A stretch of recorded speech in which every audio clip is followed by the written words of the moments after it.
One important thing to remember if we are talking about population in relation to globalization is the concept of demography. What is demography? It is the study of statistics such as births, deaths, income, or the incidence of disease, which illustrate the changing structure of human populations and thus poses an effect on globalization as a whole. In general, and in its simplest definition, demography refers to the composition of a particular human population.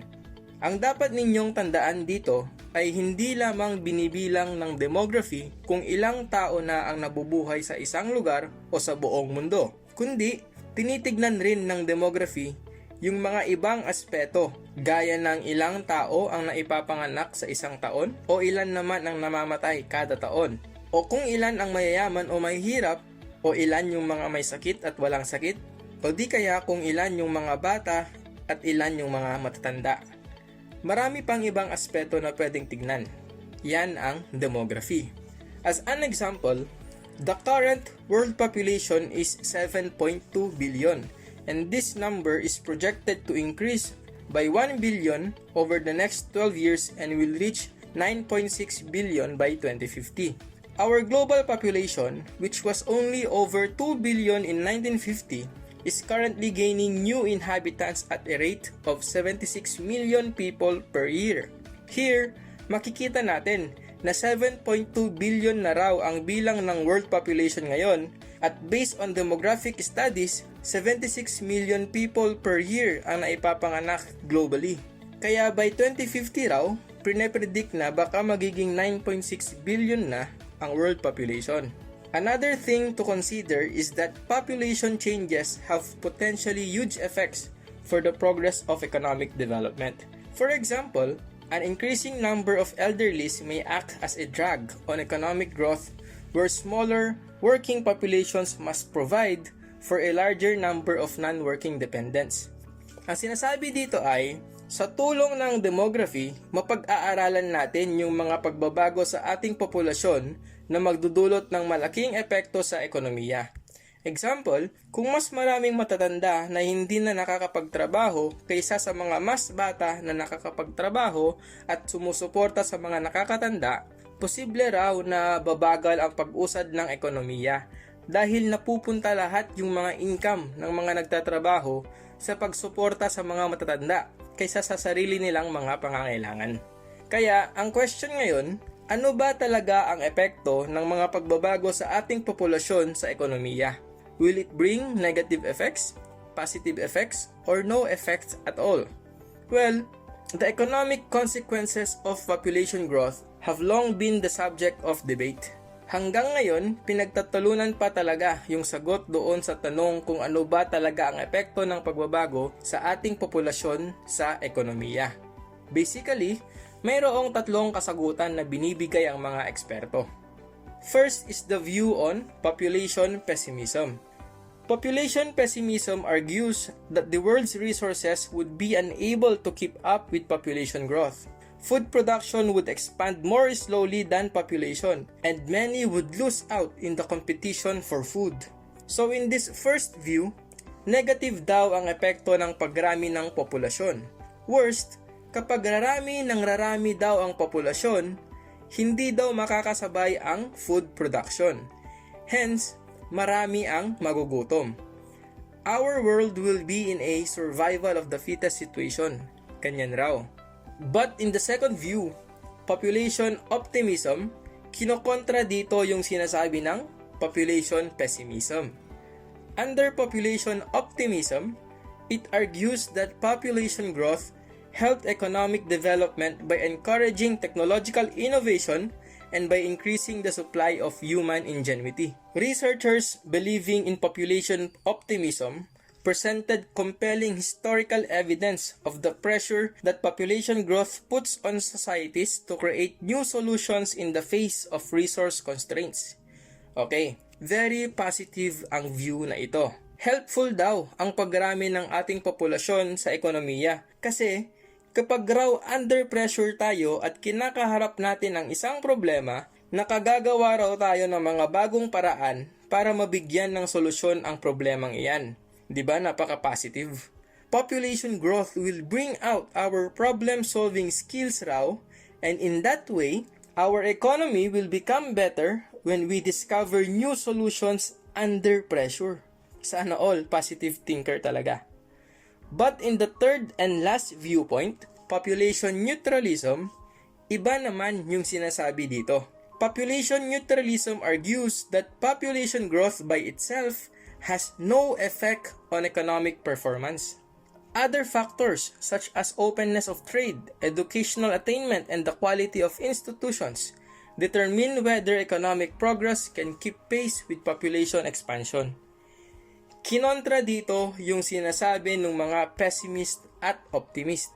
Wala daw epekto ang population growth sa ekonomiya. Ibang factors raw ang dapat tignan, gaya ng openness ng isang bansa sa pakikipagkalakalan sa ibang bansa, yung graduate ng mga tao, yung kalidad ng edukasyon na meron yung isang bansa, at iba pang factors. Kasi kung okay naman daw yung mga factors na yan, walang magiging problema kung rarami yung populasyon. Nakita nyo yung logic niya? Parang sinasabi niya na so long as the people can support themselves and so long as the government is performing good on its duties, population growth will have no effect in our economy. So those are the three views on demographic change and its economic impact. It's up to you, class, to choose on which viewpoint you will believe in. It is not my part to say what is the correct and what is the wrong viewpoint or what is the best viewpoint among them. Just give time to think about this and decide for yourselves. Moving on, in relation to our topic on global demography, let us also talk about global migration. I assume you know about migration already. I do not need to explain about this. Alright, humanity seems to be always on the move. Based on the 2017 International Migration Report by the United Nations, the number of international migrants continue to rise at a fast pace in recent years, reaching 258 million in 2017, up from 220 million in 2010, and 173 million in 2000. Emphasize ko lang, as of 2017, 258 million na ang bilang ng mga international migrants sa buong mundo. That's a very big number. Now, the question is, why do people migrate? There are actually lots of reasons. But in general, we can classify these reasons into three categories. First are the political reasons. People migrate to another country because of politics in their own country. Under political reasons, we have civil strife or domestic war, gera sa loob ng country mismo nila. There is also wars with another country, and there are also people who migrate for the need for asylum. Asylum, ang meaning niyan is protection by a country to a foreigner. Example, may mga tao na pinapatay sa country nila. Ngayon, para maligtas yung buhay nila, pumupunta sila sa ibang bansa para humingi ng proteksyon. That is asylum. There are other political reasons, hindi lang yung mga nabanggit ko. Now, focus your attention in this table showing the 6 countries of origin that account for the most refugees in the world today. If you notice, magkakaparehas yung cause kung bakit nag-migrate yung mga tao dyan. And that is because of war and human rights violations. Number 1 country of origin with the most number of refugees is Syria. Just remember the story of Bana al-Abed. Okay? That is all about Syria. Now, take note of this word. If we say refugee, this is someone who has left his home and does not have a new home to go to. Self-explanatory na yan. Second, we have here economic reasons. Alam natin lahat ito. People migrate in search for better opportunities just like our OFWs or overseas Filipino workers. No need to explain so much about this one. I assume that every one of us can relate here. Just remember this. Economic factors provide the main reasons behind migration. Economic reasons daw yung number 1 reason kaya nagmamigrate ang mga tao. Also, remember this term, economic migrant. Someone who emigrates from one region to another to seek an improvement in living standards because the living conditions or job opportunities in the migrant's own region are not sufficient. Third and last, we have environmental reasons. These are disaster-driven migration. Environmental problems and natural disasters cause the loss of money, homes, and jobs. These environmental problems and natural disasters include famine o taggutom, typhoons o bagyo, desertification o yung grabeng pagtuyo ng lupa, rising sea levels o pag-apaw ng tubig dagat, at marami pang iba. These are true stories. They really do happen. All in all, we have political, economic, and environmental reasons why people migrate. At uulitin ko, among these three reasons, economic reasons are the main reasons why people migrate. Now that we have talked about the reasons for migration, let us now discuss about the benefits and problems of migration. To start with, let us talk at the possible benefits that migration can bring.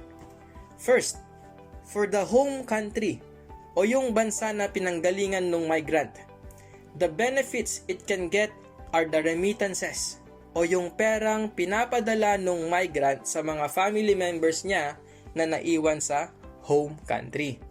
Bakit ito tinuturing na benefit?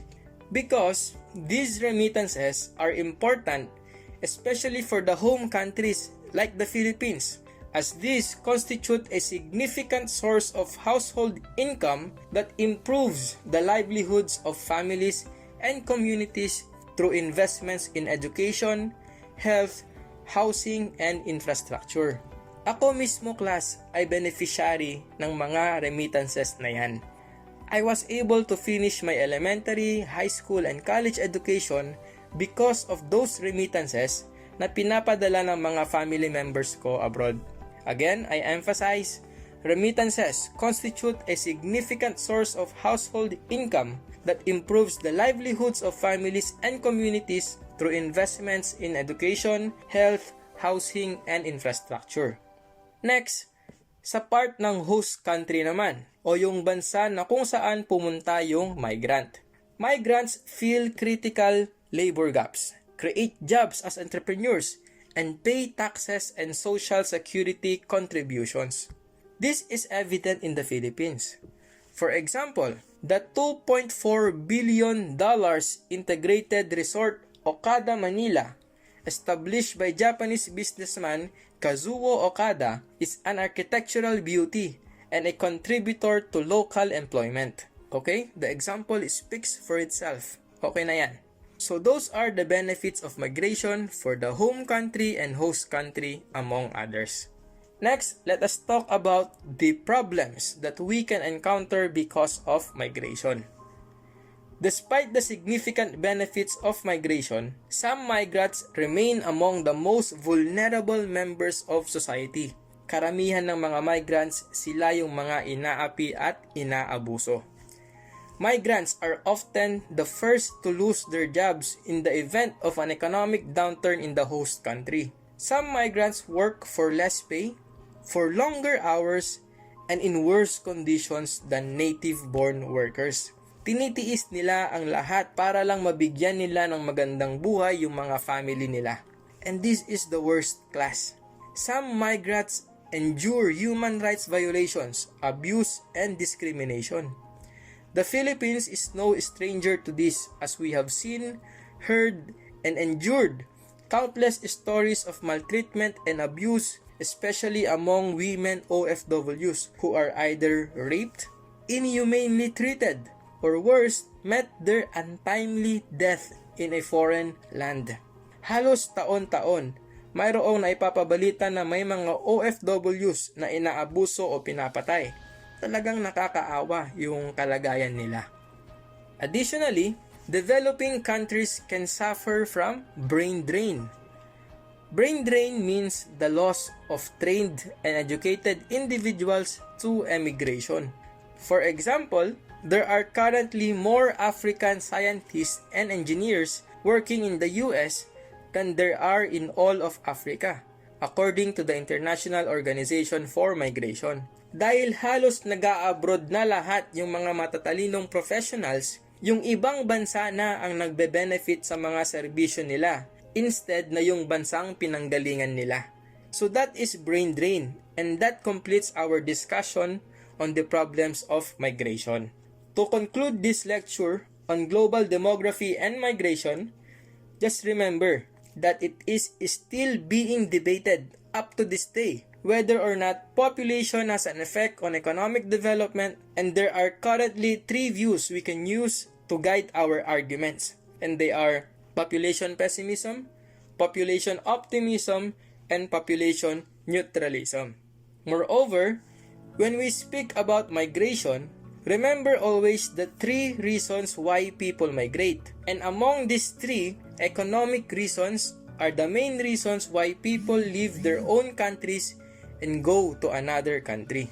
And of course, there are benefits and problems that migration brings. And up to this day, the world still witnesses these benefits and problems.